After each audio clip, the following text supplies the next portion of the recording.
જો અહીંયા આજે આપણે 10 ફળની અર્કનો છંટકાવ મારા ગુવાર પાકની અંદર કરી રહ્યા છીએ. અહીં તમે જોઈ રહ્યા છો, તાંબાયુક્ત છાશ છે, આ ગૌમૂત્ર છે અને ગ્રીન કમાન્ડો દ્વારા તૈયાર થયેલો 10 ફળની અર્ક છે. એ બધા સાથે આપણે જો અગાઉ આ નાખેલું છે અને આ આપણે 10 ફળની અર્ક નાખી રહ્યા છીએ. આ 50 ml છે,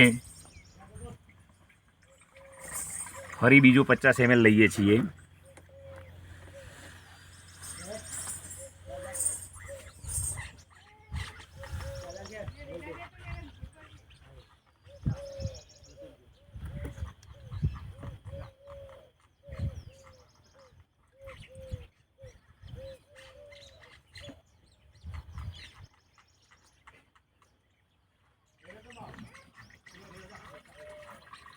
અંદર આપણે આ બંને વસ્તુ નાખેલી છે, એટલે આ રીતે ગામની અંદર દરેક ખેડૂત છંટકાવ કરે તો કોઈ જંતુનાશક દવાઓ એગ્રોના ત્યાંથી લાવવી નહીં પડે.